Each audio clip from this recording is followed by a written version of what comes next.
Welcome to the Man Cave Podcast with Dan Casper. We got Brandon Berg joining us here this morning. Let's start off with Local Sports Roundup, Brandon, and the game we were talking about a little bit with Dr. Crow, but Regis, first of all, Stanley jumping out to a big lead, and then Regis coming back, because you were at that game at Carson Park, right? Yes, yeah. Yes, it was a big crowd for Regis and Stanley Boyd Saturday at Carson Park, and Stanley jumped out to lead. Regis made the comeback, and but no, it was. I mean, it was a game that the game I expected as far as just the level of competition. It was a great game. Yeah. I mean, these are two high-profile teams. I mean, this is a game that people. I mean, you didn't just have to be a Stanley Boyd or a Regis fan to go out and check that game out. So, but yeah, it was a great game, and in the end, the Ramblers pulled it out. We heard from Dr. Crow, obviously, with their game tonight being canceled. I mean,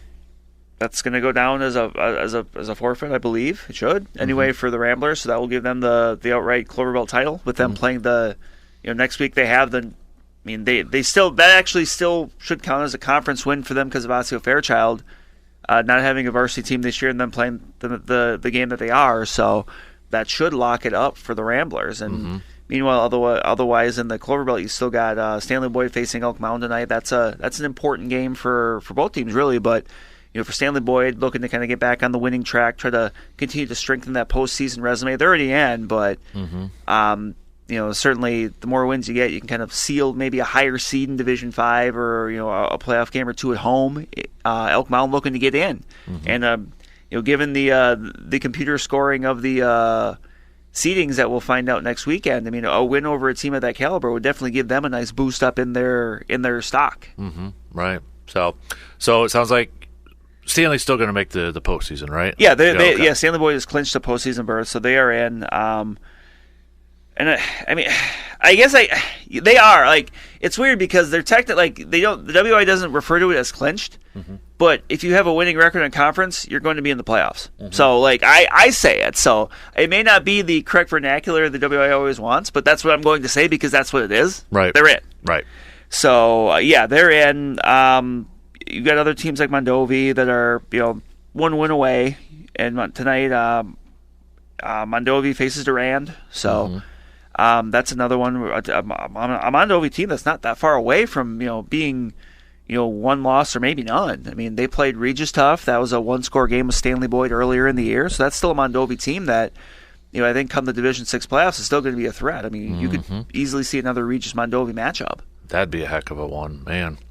I want to go back to Chi High last week because they put up a bunch of points. They did, quickly, DC too. Evers. Yeah, and I know you have a piece about that from the last couple games in the first half. Right. Is this a team – I was asking Justice about this, but, I mean, you obviously cover it, but it seems like this Chippewa Falls team, they can win in different ways, whether it's a high-scoring thing or maybe just kind of grind it out low-scoring. Is that accurate to say about this Chippewa Falls team? I think so. This is a team that has as explosive of an offense as they've had in recent years, and they've had some good offenses, but this is, I mean, you look at just last week, they scored 4 touchdowns in the first 7 minutes of the game. And they did it in all 3 phases. They ran, they scored on the ground, they scored on defense, they had a scoop and score from Colin Clary, and then Jackson LeMay returned a kickoff for a touchdown. Like, it's a team that, as I've talked with other coaches, kind of about them and just kind of heard what they had to say, like, they know how explosive they are. And you look at some of the athletes on the team and you see, you go back to the spring track season, Jackson LeMay, Jackson Boland, Sam Hebert, Jalen Smith, guys that were sprinters, relay runners, like just explosive athletes that you get the ball in their hands and they get a crease, like they can take it a long way. And, that's a Chippewa Falls team that, they're 5-2 right now. With one more win, they would clinch a playoff berth. But, tonight they're in Hudson. And I know Chippewa Falls is a little banged up right now, as a lot of teams are this time of year. I mean, you're not going to find any team that's feeling 100% great. But and then next week it's it's Chippewa Falls Menominee to close the regular season. So and Hudson, Menominee, and Chip are all kind of in the same boat where they're all 3-2 in conference. So they need one more conference win, and they're going to be kind of playing each other here these next few weeks. So. Man. That's gonna be important. But that win last week over Everest was gigantic to get, and had ramifications for the Wisconsin Valley, because with that being a crossover game, that actually counts in the conference standings for both teams. Mm-hmm. So for DC Everest, that was their first loss. So now they're even with Stevens Point. I think those two teams played tonight. But Chippewa Falls beat Stevens Point earlier this year. Mm-hmm. So, but Chippewa's going to be an interesting team, I think. Assuming that they make the playoffs, because they're kind of on that line of Division I, Division II. They have been the last several years. I mean, there's been some years they've been D2, some years they've been D1, but now with this is being the first fall of the success factor coming into play, you're going to have some D2 teams moving up to D1. Mm-hmm. And so I'm kind of curious to see how that's going to play out. We won't know, obviously, until next Saturday morning when the pairings are announced, 8 days from now, not tomorrow. Next week, but... Yep. But yeah, in the Big Rivers, otherwise, I mean, New Richmond's up top. They picked up the big win over Rice Lake a few weeks ago. I mean, otherwise, looking around, River Falls plays Menominee tonight. That'll be an interesting one. River Falls is that's a team with a lot of talent, a team that really gave Rice Lake a lot to handle last week in a Rice Lake win. So that's going to be an interesting one to keep an eye on as far as this conference or the Big Rivers goes. And the Dunn St. Croix. A big one tonight in Boyceville is Boyceville and Spring Valley. Both those teams are unbeaten. Both those teams are state ranked. That's also going to be a really important matchup, not just for the conference title race, but when you're looking at the postseason. Mm-hmm. Because I think both those teams will probably be in Division 7. They might be paired up together again. So, that could be not only who wins the conference, but that also could be who ends up maybe as a 1 seed. Pep and Alma is certainly going to have something to say about that. They're having another great year in the Dairyland. So, I don't know. Like, that's going to be a fun one to watch there. Mm-hmm. Kind of being able to watch it from afar. What's the is 8-man football done next week for the regular season too? Okay. They started a week later, but they're synced up together. It's just they play one fewer game. Gotcha. Okay. So 8-man. There's a few big games this week. The game I'll be at tonight is McDonald and Thorpe at DeRay Field, and that is kind of an elimination game. I guess I shouldn't say elimination game, but Thorpe, in talking with Thorpe coach Katie Stokes this week, he acknowledged this is our playoffs start this week, because if you want to have a shot to make the 8-man playoffs, you need 6 wins. You need to be at the very least 6-2, and even then, we'll see. But Thorpe is 4-2. Mm-hmm. They have a couple losses. They lost to Owen Withy and they lost to Gilman. But it's a Thorpe team that a lot different from the team that was came with an eyelash winning a state title last year. But he's been really pleased with the way that they've been able to play, the way they've been able to grow this year with a younger team. They're coming off a win over Cornell, and McDonald. It's a game they kind of realize it too. Like, hey, they know they need to come out strong. They need to come out firing ready to go. Mm-hmm. So I'm interested to see how that works out. In the North Central East Conference as well, you've got top-ranked Owen Withy hosting Clayton, who is the league leader in the North Central West Conference. And that's a crossover game too, meaning it counts for the conference standings. So tonight, you teams like McDonald and Gilman are pretty big Clayton fans. Yeah. Because if Clayton were to beat Owen Withy, obviously that would move McDonald and Gilman, if they were to win, into possibly a tie for the conference lead with a week to go. Subsequently, you have teams like Siren and New Auburn, who both play tonight up in Siren, who are big Owen Withy fans, because for the same reason, if Owen Withy beats Clayton, and one of those teams could be walking out tonight tied for the conference lead, depending on who wins that game. Wow. With 1 week to go. And that's going to be big, not just for, you want to win a conference title, but also for when it comes down to playoffs. C-Bomb has a quick question for you. What does Brandon think about the success factor? What happens when a team has success and graduates all of its seniors that gave them the success and then they get moved up? That's a great question. I mean, that's something I've talked about with a lot of people. I don't mind it. I would like to see it. I would like to see kind of the sample size they use for it maybe spread over more years, for kind of the reason he mentioned, where if you have just a kind of a great group of kids that come through for a couple of years, and it's kind of a pop-up group, so to speak, then it might be a little tough if a couple years after that you're still kind of dealing with, but you have that kind of going with it. So I'm not opposed to it, but I think I'd like to see it kind of graded, so to speak, over more than just like a couple years. Yeah. Because you're gonna, and this is the first year it's enacted, so this is the first year we're gonna see it in action. And there are some teams around here where it's enacted. Rice Lake in football, they're gonna be Division II for the postseason. Mm-hmm. Trying to think of some other ones. McDonald volleyball, Division III. We'll see some, and there's others. We'll see some once we get into the fall and the winter and stuff like that too. Especially basketball, right? Yeah, basketball's one. But Prescott for girls golf, they had won 4 straight Division II titles. This year they were Division I. That's an example of one where I'm in favor of that. They've kind of done all they need to do at Division II, and they're going to state in Division I. So they're still, they've showed their mettle. I mean, they won. I believe they won that section for girls golf state next week. So to kind of try to make a long answer short, as I try to do, but it doesn't usually work. I don't mind it, but I would like to see it graded over a longer period of time. Plus, a bigger sample size. Like a bigger sample size, but not all the sports are graded equally. Example. Like McDowell cross country, they're in Division II this year for boys, but it is weighted. Cross country weights it higher, like points wise, if you win a sectional championship versus how you do at state. Okay. So that's something that now McDonald's boys are D2 this year, and they have a decent shot of maybe being one of those teams to come out of D2. We'll see how that goes in a couple weeks, but that's not as much the case in other sports. So it's going to be a very interesting few years to just see. And then something I've talked with some coaches that they've kind of brought up, which is interesting. Which was an interesting observation to me, is how do you, if you're the WIA, how do you grade if it's successful or not? Like what? How do you? Oh yeah, I see what you're saying. Because is it successful if a team like say Prescott, they're Division II and they won several state titles in a row, and they go up to D1 and they're successful, and in Division I, is that viewed as successful? Is it viewed as successful if they don't? Because you're getting different teams. Like how do you look at this and say, okay, that's what we want? Like yeah. And that's something that they haven't really been, the WIA so far anyway, hasn't really been able to answer. And I think that's a fair question to ask if you're a coach. Yeah. I guess I never thought of it that way too. So yeah, that's a good question. So that's just something we're going to have to learn. I mean, we're all kind of learning as we go here. Right.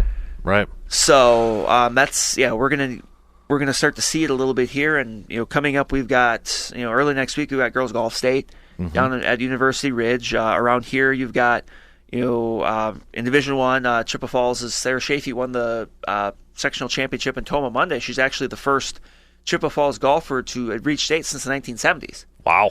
And granted, that's a little misleading on my behalf, because from the mid 1970s to early 2010s, they didn't have a team. Okay, but they've had teams recently. They've been close. They've had golfers that are 1 shot away, 2 shot away. Shafee was just a couple shots away last year, but she went out and won the sectional title. And I've got a story that'll be in this weekend's paper. It's actually up on the website right now, chippewa.com, if you want to go read about it. Kind of about her path in golf, because she's a world champion horseshoe thrower. She won world championships as a kid. She actually has already won women's adult world championships. As a high school. Yeah, she's amazing. I mean, she's she was, as a young age, she was a prodigy of it. Her dad's very involved in the Eau Claire Horseshoe Club, so stuff like that. And so, but she didn't start with golf really seriously until she was a freshman. And she's just picked it up. She's just a really good athlete. Like, she plays basketball. She's an all-conference basketball player. I'm so jealous of people like that. Just this couple days ago for our Blue Goals podcast, we talked to their golf coach, Brian, our coach Skinner. He started golf his junior year in high school, and now he's coaching. Some people college, can just pick it up. Yeah. It's good for them. I'm just jealous. Anyways. Yes, but otherwise in D1, you've got Carolyn Skinner from Altoona Regis. She's going on to state in Division I. She was an individual qualifier. Division II, Bella Kongshog from Elk Mountain Colfax. She won Division II state last year. She's going to be back to try to defend that title this year. So, there's a lot of there's individuals that are going to be keeping an eye on. That's one where when the time comes, I'm sure Justice will be able to talk with you a little bit more about that. But because he'll be down there for that. I mean, that's always that's always one of his big things he does. He puts in the steps walking around the golf courses. So, but you got girls tennis state coming up next week. Eau Claire Memorial as always. A good contingent going down there. I know Menominee had I believe a number one singles competitor going as well. I think the McNally Regis team has a couple going on. So it's it's getting down to it there too, with heading down to the the state tennis tournament, which is right in Madison as well. Mm-hmm. So yeah, we're kind of getting down to it. And soccer too. I know Memorial picked up a big win. That's against a big Hudson win. Yeah, Tuesday night over Hudson. Yeah, I mean that's a big win. I mean those. You look back however many years you want. Every time Hudson and Memorial play, it's usually for something significant. And for them to come out and win, I think it was 5-2. 5-2, yeah. Like I was talking about this with one of the other TV guy people. It's like when do you think the last time is like someone's put up 5 on Hudson? That doesn't happen very much. Mm-hmm. So that's a huge win for them. I think that gives them kind of the inside track in the conference title race. But that's also going to be big come postseason seeding, which that postseason comes up in a couple weeks. Mm-hmm. You got to feel like that's probably going to have them in a decent shot to maybe land a top seed, which is always important because if you can stay home, that's the longer you can stay home, the better. So no, that is a gigantic win for the Old Abes. Absolutely. So yeah, a lot of stuff going on the prep side of things here. Still a little early to be talking about practice for winter sports. Yeah. That won't get started till I believe maybe that second Monday in November. So we got some time there yet, but you got some programs that are getting new coaches, stuff like that because of other But yeah, it's I know that McDonald or Chippewa Falls McDonald girls hockey has a new coach. It's going to be a familiar face for anyone in the area. Michaela Hogan, who was a great player for the team in the mid to late 2000s. She's done some assistant coach work and stuff like that too. So it's a familiar face. People know, and she's someone that brings a lot of knowledge of not just hockey, but also of just kind of the program itself. So, but that'll get going early next month. So, all right. Kind of one of those years where there just seems like there's a lot of new coaches in the area. Yeah, it does. It's just sometimes you get those. I mean, and some just kind of go into different schools, kind of lateral stuff, but different schools. So yeah. It just seems like sometimes you get those years, and this is just one of those years. Exactly. Blue Golds, we know it's homecoming week for the Blue Golds, so their football game tomorrow, 1 p.m. Carson Park, taking on our good buddy Justice Cleveland's alma mater. So it's my alma mater versus his alma mater. We're all represented. You're Oshkosh, he's Point, I'm Eau Claire, so WIAC represented right there. Then Stout taking on Whitewater for Week 5 football at 2 o'clock on Saturday. So I was looking at the rankings for D3 football. Yeah, there's quite a few representations on there. There always is. And because actually you could go to like the mothership ESPN and they have the rankings up there for Division 3. Let me just pull it up for you just to give you a representation of how it's represented right now. You've got River Falls at number 5, Whitewater's at 8, Platteville's at 11. La Crosse is at 18, and then your alma mater, Oshkosh, is at 23. That's how many teams are. That's like more than half the conference. Mm-hmm. Yeah, those are your top 25s right there. It's interesting because I feel like you go back not too far, and I mean we always knew Whitewater was good, but even when I was in college, Oshkosh wasn't good. They were okay, but it feels like the conference has always been good, but it feels like within the last 5-10 years, the depth is really. And it's been different teams at different times. It's not like it's the same 2 or 3 teams. Right. You've seen the reemergence of La Crosse, who's had a lot of good years over the years. River Falls making that big, kind of that comeback. It can be anybody. Post the Owen Schmidt era. Friday Gilman. Yep. But just it's a tough climb to make if you're one of those teams looking to move up. But there's so many other programs showing you can do it. Mm-hmm. Yeah. You absolutely can. There's room for upward mobility. It's not easy, but you can do it. I believe it was just a few years ago at Oshkosh, their quarterback, last name was Casper, with a K. That sounds right, yeah. Well, no relation that I know of. I still need that Kevin Casper jersey from the NFL. Yes. Remember Kevin Casper? He's got a few teams out there. Receiver. Yep. I gotta find if there's one on eBay that's not a boatload because it's a vintage item now. Too bad they didn't have a training camp jaunt with the Packers, huh? I know. Because then people are like, oh, did you get a custom jersey? No, it's Kevin Casper. Yeah. God, that would have been cool. All right, that's your local sports roundup with our good buddy, Mr. Brandon Berg. You can check out his work, Chippewa.com, or pick up a copy of the Chippewa Herald.